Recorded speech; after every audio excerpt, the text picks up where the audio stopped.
घट करके उन्होंने स्वाभिमान और सम्मान के साथ साथ स्वदेश और स्वधर्म के लिए अपना पूरा जीवन समर्पित किया।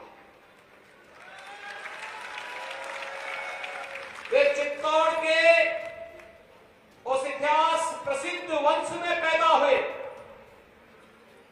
जिस इतिहास प्रसिद्ध वंश ने देश के अंदर महाराणा सांगा जैसा प्रतापी राजा दिया था।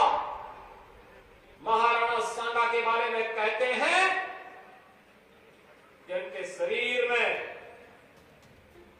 युद्ध भारत के लिए विधर्मियों से लड़ते हुए इतने घाव थे कि उनकी गिनती करना भी कठिन था, लेकिन तब भी उन्होंने भारत के सनातन धर्म की ध्वजा पताका को और भारत के स्वाभिमान को विधर्मियों के सामने कभी झुकने नहीं दिया था। महाराणा सांगा के समय में भारत का इतिहास बताता है भारत की सीमाएं ईरान तक पहुंच चुकी थी। और बहनों और भाइयों, महाराणा सांगा के बाद स्थितियां परिवर्तित हुई। एक समय ऐसा भी आ गया था जब महाराणा प्रताप को गद्दी मिली थी, तब ज्यादातर भूभाग महाराणा प्रताप का जन्म 1540 में कुंभलगढ़ में होता है। चित्तौड़गढ़ का मुख्य भूभाग से उन्हें हटना पड़ा था, उनके पहले से ही उनको उससे संबंध समाप्त हो चुका था। लेकिन मात्र 28 वर्ष की उम्र में पहला युद्ध उनको लड़ना पड़ा था। पहला युद्ध 28 वर्ष की उम्र में, और वह भी अकबर जैसे विशाल साम्राज्य के सामने वो युद्ध लड़ रहे थे। और फिर 1576 में जब हल्दी घाटी का युद्ध जून 1576 में होता है, मात्र 36 वर्ष की उम्र महाराणा प्रताप की उस समय रहती है। और 36 वर्ष की उम्र में हल्दी घाटी ने उन्हें राष्ट्र नायक बना दिया। याद करिए, मात्र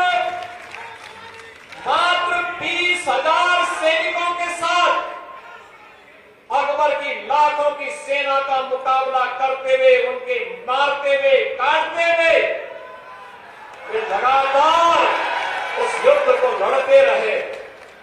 हल्दी घाटी के युद्ध के बारे में एक लेखक अल-बुदानी कहते हैं, जब अकबर का सेनापति पूछता है ये समझ में नहीं आ रहा है क्या किया जाना चाहिए, तो उसका सेनापति कहता है अपने सैनिकों से, काटो, दोनों ओर से मरने वाले तो ये सब हिंदू ही हैं, इसलिए इसकी चिंता मत करो, जो भी करता उसको काटते जाओ। ये उनकी मानसिकता थी भारत के प्रति, अकबर रहा हो या फिर औरंगजेब रहा हो। और इसीलिए बहनों भाइयों, मैं आपसे कहने के लिए आया हूं, राष्ट्र नायक की श्रेणी में भारत माता के वही सपूत हैं जिनका पूरा जीवन भारत माता के लिए समर्पित था। स्वदेश और स्वधर्म के लिए जिन्होंने अपना जीवन समर्पित किया, जिन्होंने घास की रोटी खानी मंजूर की, लेकिन विधर्मियों के सामने झुकना कभी मंजूर नहीं किया, उन राष्ट्र नायकों में महाराणा प्रताप का नाम आता है, छत्रपति शिवाजी महाराज का नाम आता है, गुरु गोविंद सिंह जी महाराज का नाम आता है। बहनों और भाइयों, स्वतंत्र भारत में इन राष्ट्र नायकों का आदर्श हम सब की एक प्रेरणा है, और वही प्रेरणा के बल पर हम लोग कुछ कर पाते हैं। और इसीलिए हम कहना चाहते हैं बहनों और भाइयों, इन राष्ट्र नायकों का सम्मान हर हाल में होना चाहिए।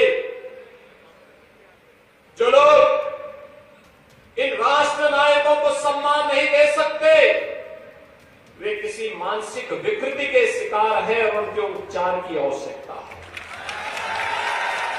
उनको व्यापक उपचार की आवश्यकता है, क्योंकि राष्ट्र नायकों का सम्मान के बगैर वर्तमान पीढ़ी आगे नहीं बढ़ सकती, उनको एक नई प्रेरणा प्राप्त नहीं हो सकती। वर्तमान पीढ़ी को प्रेरणा प्राप्त होती है महापुरुषों के जीवन चरित्र से, उनके व्यक्तित्व और कृतित्व से। और महाराणा प्रताप ने अपने जीवन कालखंड में ही मेवाड़ राजवंश से जुड़े हुए वे सभी क्षेत्र जिन्हें कभी अकबर ने हड़पने की कुत्सित चेष्टा की थी, उन्हें वापस लेकर के अकबर को भी घुटने टेकने के लिए मजबूर कर दिया था।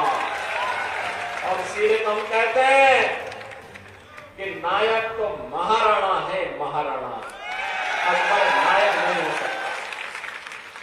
नायक छत्रपति शिवाजी महाराज हैं, जिन्होंने औरंगजेब को घुटने टेकने के लिए मजबूर किया और घुटते घुटते बेमौत मरने के लिए मजबूर कर दिया था। इसलिए नायक छत्रपति शिवाजी महाराज हैं, औरंगजेब नहीं हो सकता। बहनों और भाइयों, जो सनातन धर्म को नष्ट करने के लिए आए हैं, जिन्होंने भारत की धर्म और संस्कृति को नष्ट करने का कुत्सित प्रयास किया हो, जिन्होंने भारत की सनातन परंपरा को रौंदने के लिए तमाम षड्यंत्र किए हो, वे भारत के राष्ट्र नायक नहीं हो सकते, कभी नहीं हो सकते, कतई नहीं हो सकते। हम राष्ट्र नायक उसको मानते हैं जिन्होंने राष्ट्र और धर्म के लिए कुछ समर्पित किया हो। महाराणा प्रताप का योगदान, छत्रपति शिवाजी महाराज का योगदान और गुरु गोविंद सिंह जी महाराज का योगदान इस दिशा में अविस्मरणीय है। आने वाली पीढ़ी के लिए, वर्तमान पीढ़ी के साथ साथ आने वाली पीढ़ी के लिए सदैव प्रेरणा का एक नया स्रोत बना रहेगा। और इसीलिए मैं एनटीपीसी परिवार के साथ साथ यहां के माननीय जनप्रतिनिधियों का और इस समिति का हृदय से अभिनंदन करता हूं, जिन्होंने राष्ट्र नायक महाराणा प्रताप की भव्य प्रतिमा की स्थापना ऊर्जा के इस केंद्र बिंदु एनटीपीसी में स्थापित किया है। बहनों और भाइयों, महाराणा प्रताप का यह जीवन हम सबको सदैव प्रेरणा देता रहेगा। आज भी कोई चित्तौड़गढ़ जाता है, पूरा देश हल्दी घाटी की माटी को ले जाकर के उसे तीर्थ के रूप में सम्मानित करता है। और याद करिए, ये भारत के अंदर ही हो सकता है। महाराणा तो नायक है ही है, महाराणा प्रताप का घोड़ा चेतक भी हम सब के लिए एक नई प्रेरणा छोड़ करके गया है। स्वामी भक्ति का इससे अच्छा उदाहरण दूसरा क्या मिल सकता है। बहनों और भाइयों, यह है भारत का इतिहास। जिन्हें भारत के इस इतिहास की जानकारी नहीं, भारत की इस परंपरा की जानकारी नहीं, वे भारत की नदी संस्कृति को भी नहीं जान पाएंगे। उन लोगों से कोई उम्मीद नहीं की जा सकती